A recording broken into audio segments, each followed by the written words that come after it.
Hey guys, how are you doing? I pray you're having an amazing rest of the day. I pray that God is blessing you, He's uplifting you, and He is keeping you. Okay, so get quickly into the topic. So today, the standpoint I want to take it from is competition. Listen, guys, competition is real in our society today. Oh my God. Listen, I can write a whole book on it because I don't do it myself, but I've definitely been around people who do it or who believe in it. And trust me, it is a pain in the behind, okay? To keep it nice and clean. It is a pain. In a sense that the people who compete are never quite happy with even what they get in the end. They always want more. And the more that they want only makes them want even more because they're still not satisfied with what they see as a win. So competition is like a drug. It just kind of keeps going, keeps going. It's like, I know there's this like PlayStation game, and in the game I can't remember what it was, but in the game it was almost like there was this nasty, disgusting monster, and the more it killed people, like it was quiet. I saw a glimpse of it. I was like, what kind of a game is this? But it's almost like the more it killed people, the fatter and the more, bigger it kept getting. But it was never satisfied. It had to keep going for it. I think it was actually a movie I saw it in. Actually, I can't remember. Yeah, it was a movie, not a game, but you get the gist. And it was just like, man. And it's funny because sometimes I feel like God always talks to us in different ways. And God was like, this is how society is. They keep feeding on stuff, but they never satisfy. And before they know it, they actually just become so bitter, twisted, competitive, negative, like literally the list goes on. But listen, competition is real in a sense that you have people who are channeling, I have to say it, celebrities like Kim Kardashian, because they think by doing so they're going to live her glamorous life. But the funny thing about that is this: even Kim Kardashian knows that her show is a reality show and they hype things up in order to get more views or ratings. So her actual genuine life is actually a bit more different from what we see on TV. And so she's going to be laughing at the girls who are actually going to try to recreate this crazy Kardashian lifestyle. And actually, by herself, she's a mom of three, I believe. She's got a husband and she's kind of living her life probably in a way that we don't even know. But she's just making money off of a reality show. So she's kind of punking people out. Okay? Yeah, and I say that in the nicest way because where people are going on trying to channel her, especially young girls and even some Christian women, she's just there saying, hey, I'm making my money. I'm making my Benjamins, baby. I can do whatever I like. And by doing that, she's getting her money, but she's living her life the way she wants to live off screen. And we will never know because we don't know Kim Kardashian intimately. I have no issue with her, by the way, but I have a problem with people that think it's okay to channel people like that just because of the hype around the beauty, the cosmetics, the bum, the breasts, and all of those crazy things that people get money pays to enlarge, you know? And I just think, you see, competition fits into it like this: women especially, they see something on another woman, they believe that they ought to have it, or it's their prerogative to have it, and if they don't have it, then they get upset, and then the competition in trying to make up for it in other ways comes about. And even in that competition, they're still never satisfied, even when they do get their desired win or whatever they want to call it, because it's now become like an infection and they just need to keep eating more and more. And I'll be very honest with you, I've seen it a lot in the Christian circles amongst women, especially. I'm sure the men have their own as well. We'll talk about that another day. I'm talking to the sisters here. Sisters, we need to stop competing. Me personally, I don't do it. I see it, walk away. But for the ones that do it, listen, word is this: stop it. Number one, it's ugly. Number two, it's a disease. And number three, it's going to get worse and worse and worse. There's no condemnation, but God does not cause us to compete. He said in the word of God, esteem each other more highly than each other. people than yourself. Sorry, I'm paraphrasing. Esteem each other more highly than yourself. That means this, literally put another person above yourself. Stop bragging. Make sure that you make sure another person gets the spotlight. That's what it's saying.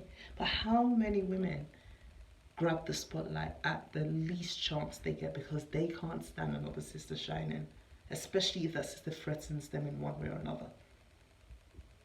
You know, am I talking to anybody over there? Okay. Again, no condemnation, just realization. And another thing, it says in the Bible, again, I'm paraphrasing, it's foolish for you to actually compare yourself to another person. I'll put this in the description in the bio. But it's actually foolish for you to compete or to put yourself up against another person, because you know what? Your DNA is different. Everything about you is completely and totally different. Even twins have differences. The most identical ones still have differences. And so how foolish is it of yourself or whoever to be competing with somebody that is completely different to them? I actually quite find it funny. It's sad, but it's funny at the same time. So I've just come with this message to say stop competing. It's a very simple message. It might even sound a bit cliche, but the reality is, listen, there is a life to live. There are things to discover. There are people to know. Competition is going to really mess you up. It is really going to slow you down in one way or another. And I'll tell you this, your relationship with God is nada, finito. Because once a disease like competition starts getting in, you are actually going to even be in your relationship, still basking in the glory of God. You're going to be doing everything you can to get God's attention when actually God's already giving you his attention. So even your relationship with God is going to become strained because you don't know how to bask in his glory.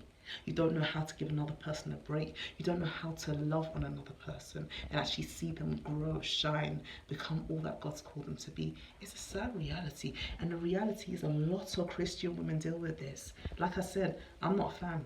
Listen, I ain't part of that camp. But for the ones that are, please. I've said this before and I'll say it again. I have an amazing friend. Her name is Reverend Dena. She's actually a residing pastor at Salem Church, but she is a psychologist. She has a degree in it, and she does a course called emotional emotional development mentoring. Sorry, I got that right. I think emotional development mentoring, and it's all about the journey of mentally freeing yourself from any type of addiction, depression, you name it. It is an amazing program, and I would advise anyone to go on it, because the reality is the church is afflicted with so much mental issues, but they refuse to talk about it because they think it's a taboo. But the reality is this: there's so many people that need help mentally. In order to be mentally set free, do you know how dynamic you can be in another person's life? But if you're mentally bound, how can a mentally bound person direct somebody else who's mentally bound? It's impossible. Yes, we all have our struggles. Yes, we all have our moments. But there's a difference between having a struggle and being able to deal with it from a mental perspective, even though it may try it with you, and actually be mentally bound because of a situation like competition.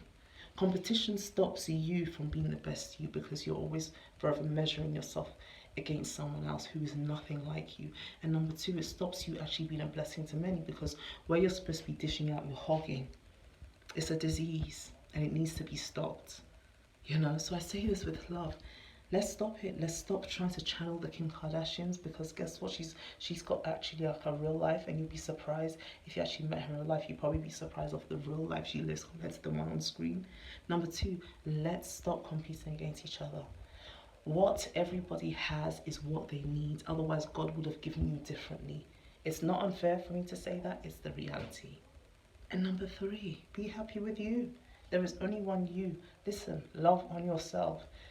Me saying love on yourself does not mean trample on another person.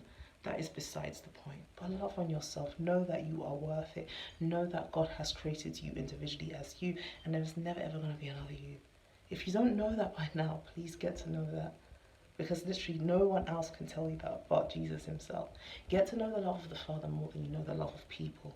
It was actually a post I put up today, but it's the truth. The more we know God, the more we know love. And the more we know love, the more we are broken away from these mental issues, such as competition, which is a mental issue, by the way. If you're forever thinking about competing and winning against someone, there's something wrong. Okay, there's healthy competition and there's just psychotic competition. This one is psychotic competition, to trample on someone in order to get somewhere. Psychotic. Okay, nothing healthy about that. Okay, so guys, without further ado, I will close this video. But let me just close by saying this. Listen, for anyone that is struggling with competition, there's no condemnation. Okay, there is help provided. Like I gave you the emotional development mentoring. I'll put it in the link as well. But besides all of that, Jesus is literally here for you. He is willing to help you just as an individual. Just start by telling God what is going on and let him do the rest. So as much as you're putting the physical help in place, let the spiritual be continual. And the only one that can do that for you is God. No one else but God. And he created you just perfect. No need to compete. Alright? I love you guys. God bless you. Have an amazing night. Bye.